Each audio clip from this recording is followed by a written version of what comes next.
Hello everybody, welcome to the 15 minutes audit revision series.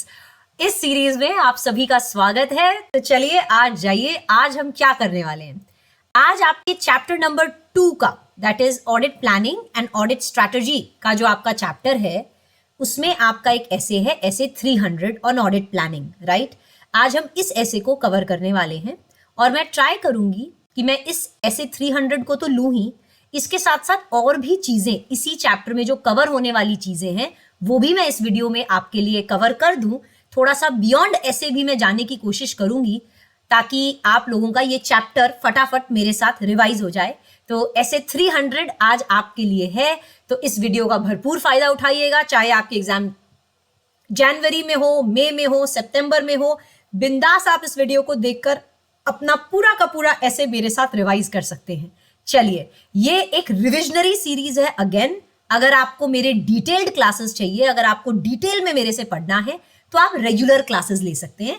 इस class में मैं आपको पूरी की पूरी चीज अच्छे से रिवाइज करवाने वाली हूं।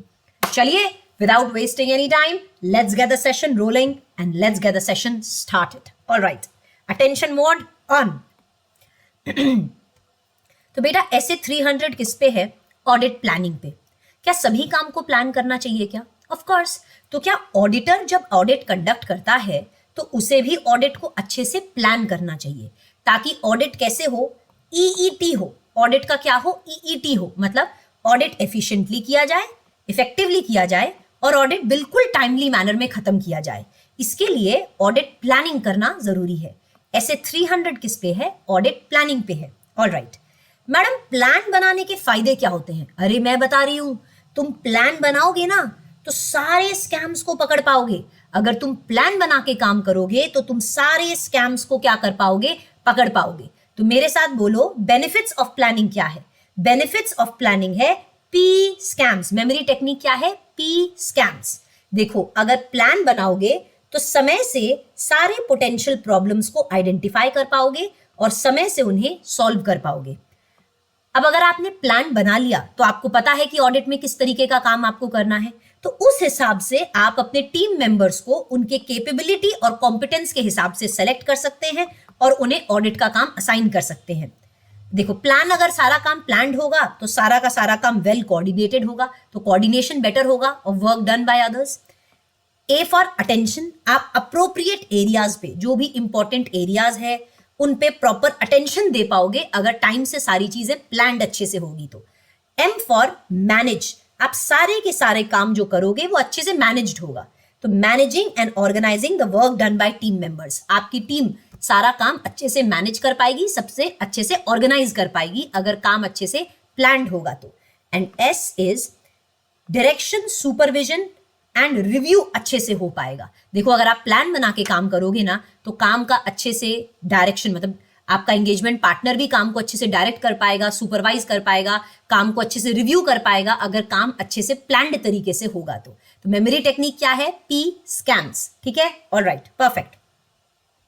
देखो, प्लानिंग कोई सेपरेट फेज होता है क्या ऑडिट का? ऐसा है क्या कि प्लान बस शुरुआत में बनाते हैं और फिर रहने देते हैं? नहीं, प्लानिंग कोई डिस्क्रीट फेज नहीं होता ऑडिट का।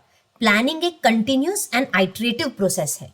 मतलब थ्रू आउट दी ऑडिट आप क्या करते हो? अपने प्लान को अपडेट करते रहते हो, रिवाइज करते रहते हो। जैसे जैसे जब आप ऑडिट करोगे आपको नई इंफॉर्मेशन मिलेगी तो उसके हिसाब से प्लान में मॉडिफिकेशन, चेंजेस, रिविजन आप लाते रहते हो क्या? हाँ। तो प्लानिंग एक डिस्क्रीट सेपरेट फेज नहीं है। और कहता है जब आप प्लान बनाते हो तो ऐसा है क्या एंगेजमेंट पार्टनर बस प्लान बना देगा? नहीं, आपकी टीम के जो की मेंबर्स हैं, इंपॉर्टेंट मेंबर्स हैं, जो एक्सपीरियंस्ड लोग हैं, वो उनको भी आप इन्वॉल्व करते हो प्लानिंग में, सो दैट उनका एक्सपीरियंस और उनका इनसाइट भी आप यूज कर सको प्लान बनाने के लिए। सिर्फ आप ऐसा थोड़ी पार्टनर प्लान बना के दे देगा, नहीं, टीम के इंपॉर्टेंट मेंबर्स, एक्सपीरियंस लोग, एक्सपर्ट्स को भी आप इन्वॉल्व करते हो प्लानिंग में ताकि उनका भी एक्सपीरियंस और उनका भी नॉलेज यूज किया जाए एक इफेक्टिव प्लान बनाने में, है ना? ऑल राइट, अब देखिए, प्लानिंग बेटा 2 पार्ट्स में डिवाइडेड है। कहते हैं शुरुआत में आप थोड़े प्रिलिमिनरी एंगेजमेंट एक्टिविटीज करते हो, राइट। जब आप ऑडिट करेंगे, ऑडिट को प्लान करेंगे तो सबसे पहले आप क्या करते हैं? कुछ preliminary engagement activities. Preliminary engagement activities मतलब कुछ एक्टिविटीज जो आप शुरुआत में करते हो ऑडिट के। वो क्या? कहता है सबसे पहले ऑडिट किसी भी नए एंगेजमेंट को एक्सेप्ट करने से पहले, कोई भी नए ऑडिट को एक्सेप्ट करने से पहले, या एग्जिस्टिंग रिलेशनशिप को भी कंटिन्यू करने से पहले, मान लो आपके पास कोई नई ऑडिट आई है, तो उस ऑडिट को एक्सेप्ट करने से पहले, या आप ऑलरेडी किसी की ऑडिट कर रहे थे, तो क्या इस रिलेशनशिप को तुम्हें कंटिन्यू करना चाहिए कि नहीं, इसके लिए तुम्हें कुछ इंफॉर्मेशन शुरुआत में ही ऑब्टेन करनी चाहिए। मतलब तुम्हें इस ऑडिट को एक्सेप्ट करना है कि नहीं, ये ऑडिटर को शुरुआत में ही करना चाहिए, और ऑडिटर को कुछ इंफॉर्मेशन ऑब्टेन करनी चाहिए। क्या इंफॉर्मेशन ऑब्टेन करेगा? सामने वाले को देखो, दैट इज ओनर्स एंड की मैनेजमेंट के इंटीग्रिटी को देखो, अपने गिरेबान में झांक के देखो, दैट इज तुम ये देखो कि तुम्हारे पास इतनी कॉम्पिटेंट टीम है क्या ऑडिट को परफॉर्म कर सके। सामने वाले को भी कहता है ऑडिट एक्सेप्ट कर, कहता है शुरुआत में, प्रिलिमिनरी मतलब शुरुआत में कुछ एक्टिविटीज करो। क्या? सामने वाले को देखो, दैट इज सामने वाले की इंटीग्रिटी को देखो, ओनर्स मैनेजमेंट की, अपने गिरेबान में झांक के देखो, तुम्हारी टीम इतनी कॉम्पिटेंट है कि ऑडिट को परफॉर्म कर सके एथिक्स के साथ। And matters that arise during the current and previous audit engagement, auditor को कोई भी बातें, सिग्निफिकेंट बातें अगर पता चली है करंट प्रीवियस ऑडिट्स में, तो उन सब को ध्यान में रखकर आप क्या करोगे, डिसीजन लोगे कि तुम्हें ये ऑडिट करनी है या नहीं करनी, या रिलेशनशिप को कंटिन्यू करना है कि नहीं करना।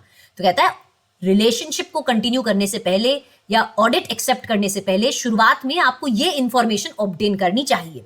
एंड कहता है ऑडिटर को शुरुआत में ही क्या करना चाहिए, एंगेजमेंट लेटर क्लाइंट को भेज देना चाहिए ताकि कोई भी मिसअंडरस्टैंडिंग ना रहे। ऑडिटर एंगेजमेंट लेटर में सब लिख देता है, मेरी रिस्पॉन्सिबिलिटी क्या है, आपकी क्या है, मेरे ऑडिट का काम, ऑब्जेक्टिव, स्कोप क्या रहेगा। तो कहते हैं शुरुआत में ही, प्रिलिमिनरी शुरुआत में ही ऑडिटर को कोई भी मिसअंडरस्टैंडिंग अवॉइड करने के लिए ऑडिटर को एंगेजमेंट लेटर क्लाइंट को भेज देना चाहिए। एंड कहता है थ्रू आउट द ऑडिट, पूरी ऑडिट के दौरान एंगेजमेंट पार्टनर आप ये इवैल्यूएट करते रहो, क्या कि आपकी टीम एथिक्स के हिसाब से काम कर रही है ना, इंडिपेंडेंस के हिसाब से काम कर रही है ना, मतलब इंडिपेंडेंटली काम कर रही है ना। कहता है एंगेजमेंट पार्टनर पूरे ऑडिट में आप ऑब्जर्व करें, इंक्वायर करें, आप देखते रहें एंगेजमेंट पार्टनर कि आपकी टीम बिल्कुल एथिकल रिक्वायरमेंट्स के हिसाब से काम कर रही है ना, और अगर नहीं कर रही तो आप अप्रोप्रिएट एक्शन लें। कहता है एंगेजमेंट पार्टनर आप इंफॉर्मेशन ऑब्टेन करें, क्या आप फर्म में लोगों से इंक्वायरी करके इंफॉर्मेशन ऑब्टेन करें कि ऐसा कोई रिश्ता है, ऐसा कोई रिलेशनशिप है जो इंडिपेंडेंस पे थ्रेट कॉज करे। मतलब आपकी जो टीम ऑडिट करने गई है, आपकी टीम ऑडिट को इंडिपेंडेंटली कर रही है कि नहीं। तो कहता है एंगेजमेंट पार्टनर तुम ये देखते रहो टीम इंडिपेंडेंटली काम कर रही है कि नहीं। इसके लिए आप कुछ इंफॉर्मेशन ऑब्टेन करें, आप फर्म में बात करें, इंफॉर्मेशन ऑब्टेन करें कि ऐसा कुछ कोई भी रिश्ता है क्या, टीम मेंबर का कोई भी ऐसा रिश्ता है जिसकी वजह से टीम के इंडिपेंडेंस पे थ्रेट आए। ये इंफॉर्मेशन तुम ऑब्टेन करो। इस इंफॉर्मेशन को ऑब्टेन करने से क्या होगा, इंफॉर्मेशन को इवैल्यूएट करो, क्या सच में कोई इंडिपेंडेंस पे थ्रेट आ रहा है क्या, whether there is threat on independence. और अगर थ्रेट आ रहा है तो आप अप्रोप्रिएट एक्शन लें थ्रेट को एलिमिनेट करने के लिए या थ्रेट को रिड्यूस करने के लिए, कम से कम करने के लिए। और अगर आप थ्रेट को हटा नहीं पा रहे, एलिमिनेट नहीं कर पा रहे, रिड्यूस नहीं कर पा रहे, तो आप विड्रॉ कर जाइए from audit engagement if permitted by law. Law permit करता है तो तुम ऑडिट ही मत करो अगर इंडिपेंडेंस पे थ्रेट आ रहा है। तो कहता है through out the audit engagement partner तुम ये इवैल्यूएट करो कि तुम्हारी टीम कंप्लाई कर रही है ना एथिक्स से, इंक्लूडिंग इंडिपेंडेंस से। ठीक है, चलिए ओके। अगेन स्ट्रैटेजी भी थोड़ा सा साथ में कर ही लेते हैं, प्लानिंग कर रहे हैं तो। स्ट्रैटेजी क्या सेट करती है, मैं हमेशा क्या कहती हूँ, स्ट्रैटेजी क्या सेट करती है, STD, that is scope, timing, direction of audit. कितना काम करना है, कब तक काम को खत्म कर देना है, किस तरीके से काम करना है, ये आप डिसाइड करते हैं ऑडिट स्ट्रैटेजी में। और ऑडिट स्ट्रैटेजी आपको गाइड करती है। ऑडिट स्ट्रैटेजी के हिसाब से आप क्या बनाते हो बेटा, ऑडिट का प्लान बनाते हो। ऑडिट स्ट्रैटेजी के हिसाब से आप क्या बनाते हो, ऑडिट प्लान बनाते हो, राइट। ऑडिट स्ट्रैटेजी ऑडिटर को कैसे हेल्प करती है, ऑडिट स्ट्रैटेजी कैसे असिस्ट करती है ऑडिटर को, ये मेरा मेमोरी टेक्निक है। अगर आपने मेरे से पढ़ा है तो आपको ये मेमोरी टेक्निक याद आएगी, पर अगर आपने सेल्फ पढ़ा है या कहीं और से पढ़ा है तो आपको ये मेमोरी टेक्निक नहीं पता होगी।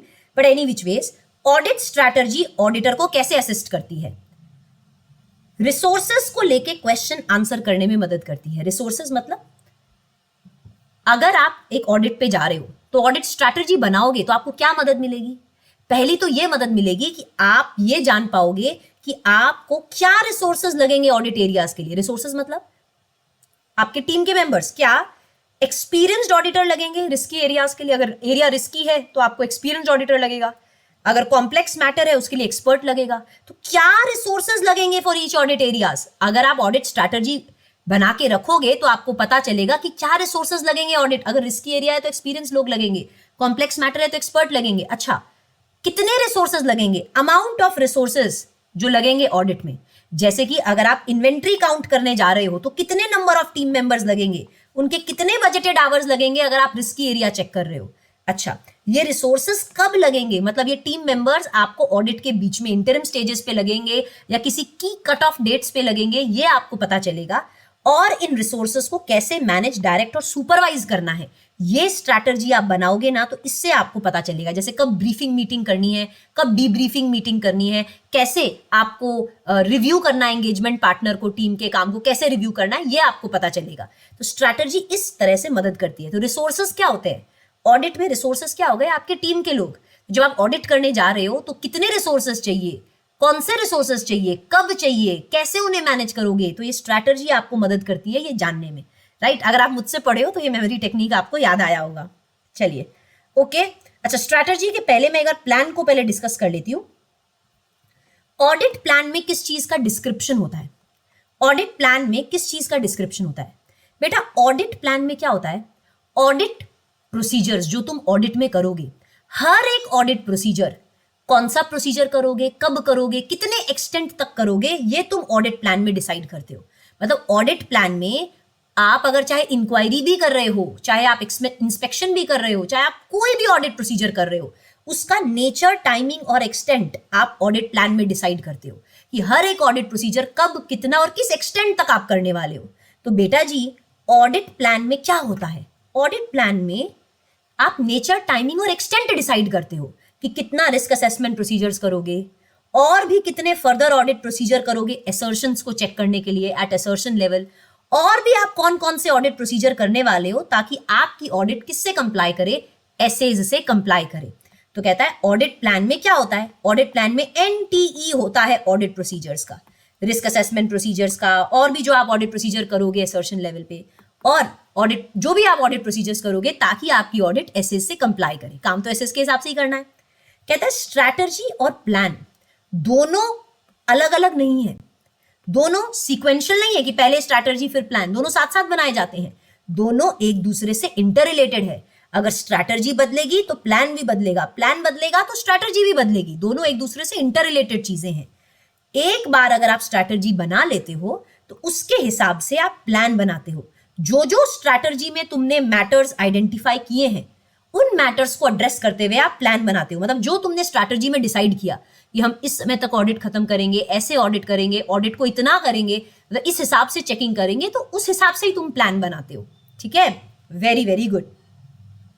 और कहता है अगर मान लो कोई ऑडिट में, ऑडिट के दौरान कोई अनएक्सपेक्टेड इवेंट्स हो जाए, कोई चेंजेस इन कंडीशन, कोई सर्कमस्टांसेस बदल जाए, या कोई ऑडिट प्रोसीजर करके आपको कोई नए सबूत मिले, कोई नई इंफॉर्मेशन मिल जाए, तो क्या ऑडिटर रिवाइज कर देगा, अपडेट कर देगा अपने स्ट्रैटेजी और प्लान को? Yes, auditor will revise, update the audit strategy and audit plan because of unexpected. जैसे मान लो आपको शुरुआत में लग रहा था कि कोई फ्रॉड वगैरह नहीं है, मैनेजमेंट बिल्कुल ऑनेस्ट है।